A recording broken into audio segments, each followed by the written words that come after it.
Alright guys, in today's video, I'm going to show you guys the two most dangerous animals I have in my collection.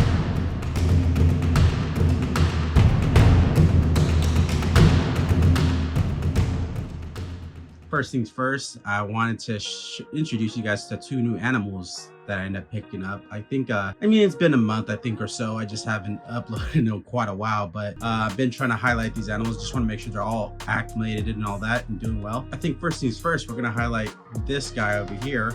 Oh, it's actually a girl. I actually picked up a Western diamondback rattlesnake. Yes, it's a venomous snake. I'm gonna use it strictly for educational purposes. This is a totally hands-off snake too. So this is a tool that I use. What is that? What is that? Wait. To pick it up if I have to move it at all, just to clean the cage, or anytime I have to enter the enclosure and if my hands have to enter it, the snake has to be out. I use this tool that I picked up especially just for that snake. It's actually this is the only time I use it is when I'm entering the enclosure. These are the Midwest tongs, which hopefully they become a sponsor in the future. Oh my God, bro. Oh, hell no. But yeah, guys, I love these little grabbers. I highly recommend these guys because you can tell right there, you use your finger to grab, not like the big ones. I don't know if I have any bigger ones here. I have some big ones, but they're too long for the video. But they're more use your hand for those ones, where this one is the finger. So it's more precise, so you're not like squeezing on that snake, you know, you're not like the big ones where you use your hand, you're like really, you know, squeezing the heck out of that snake. And it's very, you know, you can't really control the pressure basically. But this one you can control how much pressure and precise. Like it's too small, like this guy right here, it's a melanistic Western diamondback rattlesnake. I don't think did I say it? I don't remember if I said it or not. But I'm gonna introduce you to two new animals. One's the Western diamondback, which is my most dangerous animal that I have here in my collection. And like I said, that's totally hands off. I don't recommend nobody ever owning one of these guys or even trying to pick them up one in the wild at all. So that's one warning right there for you guys. The next one, I guess we'll just jump to the video. I'll show you guys the next one after that because I'm really excited to show both of these guys. All right guys, first things first, just want to let you guys know I am using the gimbal right now. I'm not gonna put my hands in this tank at all. Like I said, I use tools only when working with this snake. But yeah, this is the melanistic rattlesnake's enclosure I have here. Kind of trying to make it like a desert theme. You know, I'm kind of happy with this setup. Hopefully when it gets bigger I can, you know, do more to it, but right now I'm happy with this. Trying to do like a little naturalistic hide here, and its favorite spot is actually up on top of this little grapevine right here. All right guys, so right here is my Western diamondback rattlesnake, the Atrox, and this girl is a melanistic het albino, so she can actually make bubblegum. She's a bubblegum maker. Which bubblegum is, you know, the melanistic and albino together. Makes a cool little pattern and color morph. Do I ever plan on breeding this girl? Probably not, but the option is there. Probably will be years down the road if I ever decided to do that. I highly doubt I am going to breed that. But this girl is a truly venomous snake versus like my, you know, rear fang venomous stuff like the false water cobras and, you know, the Baron's racers. They're rear fang. They are venomous to the certain people that are allergic to it, but this snake for sure. This is something you don't want to handle or you don't want to mess with. I know there's people out there that mess with these guys. I'm not one of those people. I'm 100% hands off. I use tools only.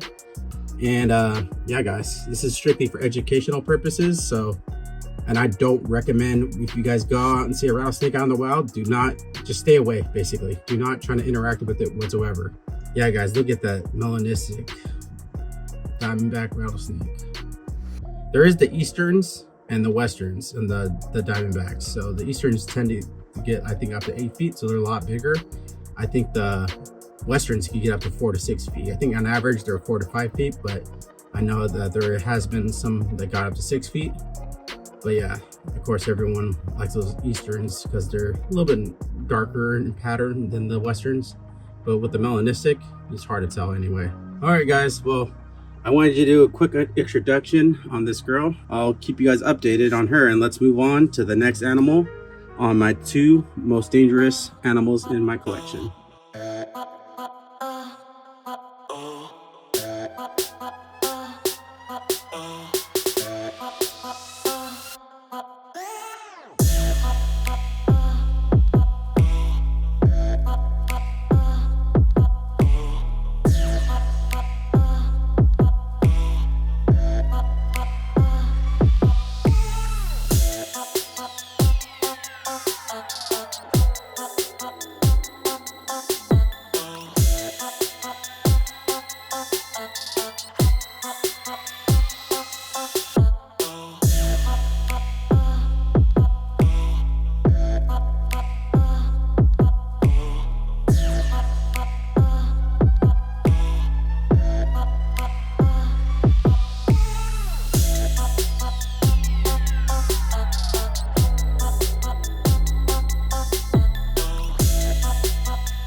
All right, guys, now I'm gonna show you guys my electric eel. Right down here, this is in my little fish room I have over here. I had to shut off the pumps on the big tank over there because it's so loud. I'm gonna go ahead and show you guys my electric eel. Right now he's in a quarantine setup. Yeah, we're gonna be planning on expanding him into a bigger tank, hopefully soon. But right now, my main goal is to make sure he's all free of parasites, anything like that. So let me go ahead and show you guys my new electric eel. All right, guys, so right here is my electric eel, the infamous, you know, electric eel everyone has fear of because they can shock you, which today I'm gonna attempt to put my hand in this aquarium. I know he does have a good feeding response, and we do have some frozen goldfish because I don't like to feed live, and he was only eating live, and he does only want to eat goldfish, but at least they're, you know, they're dead and frozen, so that kills all those parasites and all that. Transitioning fish to eating frozen is a pain. But yeah, guys, this is just a quarantine setup, and this is just, you know, all the basic needs for now. And these guys do have poor eyesight, so, you know, it's best to keep their aquarium, you know, kind of, you know, basic in the beginning. You can add some plants and stuff later on. I'm probably gonna add some substrate and gravel, you know, or in some plants and all that stuff and decorate it. And but basically, guys, this guy, you know, it's best for him to be in a pretty, you know, basic setup, so that he could get around without, you know, messing up his body too much, scratching himself up on anything. Like I was thinking about even covering this heater a little bit, but he has been in this aquarium for about, I would say about a month, maybe less. I'm not sure. I gotta check that. But yeah, guys, this is the electric eel, guys. You can tell this guy got some size. I think he's what, 12, 13 inches long. Yeah, you can tell he's ready to eat. He ate a couple days ago, so I try not to feed him every day. I try to feed him every couple days. I go based off the size of his belly. Let me see if I can get some close-up shots. Let's see.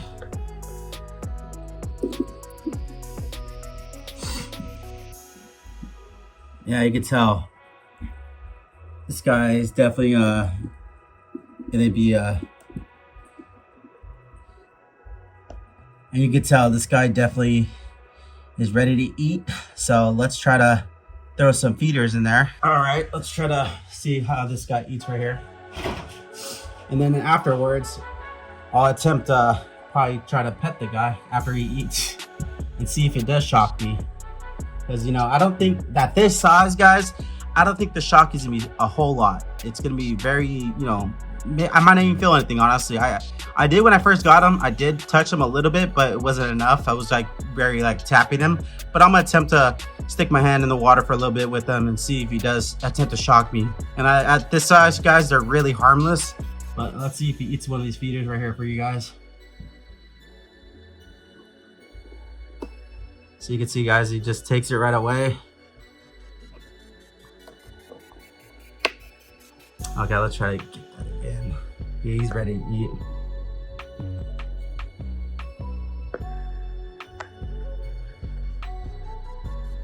Let me see. Come on.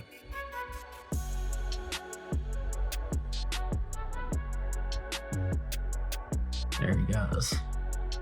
This guy does love to eat goldfish. I try to get him on other stuff, shrimp or something else, but yeah.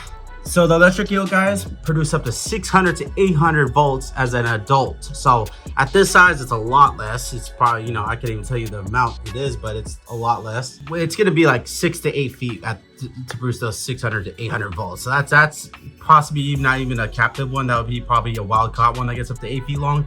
Captive would probably get 5 to 6 feet long. I think they can for sure get 6 feet, but that past that 6 foot mark, that's a really huge one. And yeah, this guy's gonna need a monster aquarium in the future. Let's try to see if we can record him from above. Boom. It's quick to eat, guys. This guy's very fun though. Oh, he dropped. Oh no, that's the sticker over there I was looking at. Let's see. Come here. Yeah, compared to the, you know, the rattlesnake that I showed you guys in this video, this guy is gonna be a lot better of a pet to, you know, handle than a rattlesnake. This guy, I'll touch the other guy's hands off completely. Yeah, you don't want to touch any wild rattlesnake, guys. Any rattlesnake at all. So this guy's eyesight is very poor, so he does go based off like vibrations and all that. So I tend to try to hit the water a little bit harder, and then he'll tend to smell it and all that. So let's try to drop it right here. Come on, it's right there, dude. Go for it. Right here. Oop. It's right here. So you can tell he's trying to sense it. There he goes.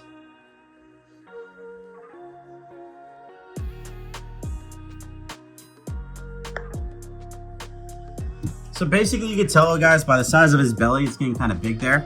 So he's about almost full. Yeah, he's about full, I would say, but we'll give him a few more just for the video. Let's see if we take this one. If not, and yeah, the fish will tell you guys. They'll stop eating when they're done. And this guy actually is not a true eel. So electric eel is not a true eel. They're part of the knife fish family. The catfish also are in that family. So the knife fish is like, you know, those clown knives, the royal knives, the abba-abbas and all that stuff. They look very similar to like those abba-abbas, honestly. You know, you could, if you didn't know what this was, I don't think people would know this is a electric eel at this size, because they don't really have, they do have like electric eel face, but when they get bigger, they get that pink color in their face. I still haven't vacuumed all the sand out from the, when I had to clean out the aquarium at the, but I'm gonna add sand to this aquarium anyway. Yeah, he might be done, guys. Let's try to see. Oh, there he goes. Took it. See, let's drop it right in front of him.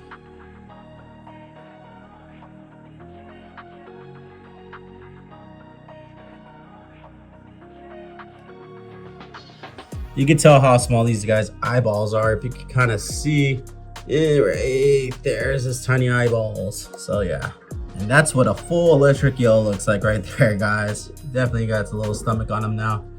But yeah, guys, I'll keep you guys updated on this guy. This guy is still a baby, so he's gonna do a lot of growing, and I'm still trying to figure out how to keep these guys because there's not a lot of information on them.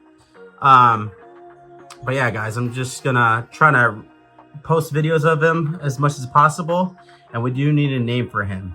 So if you guys comment down below what name you guys think is good for electric eel.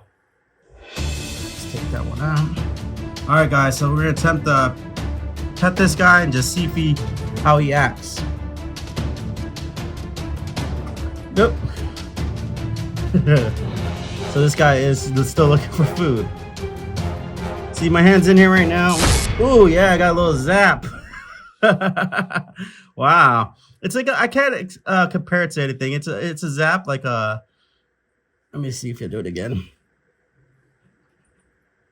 Well, I'm not doing it now, but yeah, guys, it's like a little zap. I feel it is something at that size. I'll tell you that. So I can't expect how it would feel when it gets bigger. It's a little like how can I explain what it is? Oh yeah. Wow. Okay, we'll leave him alone now. And that does not, you know, mess with him, guys, if he does that little zap. You're like, I'll give him this feeder right now since he'll congratulate him. Or not congratulate him, award him. That was pretty cool, man. It was my first time getting zapped by an electric eel. All right, guys, I hope you guys enjoyed that video of my Western Diamondback rattlesnake, my melanistic Western Diamondback rattlesnake right here behind me, and also my electric eel I just picked up. So those are the two most dangerous animals that I have here at my house, and I don't plan on getting any more venomous at all. Yeah, well, I do have rear frame venomous and stuff like that, but not hot like that. That's as venomous as I'm gonna go right there.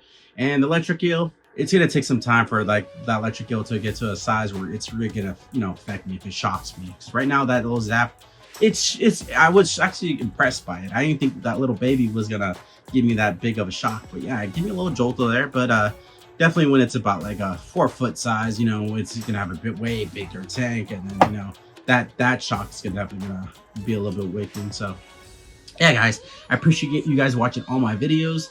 I'll see you guys in the next video, and I promise you guys, I'm back to my rhythm. You know, we're back on the grind now, guys. All right, guys, thank you guys.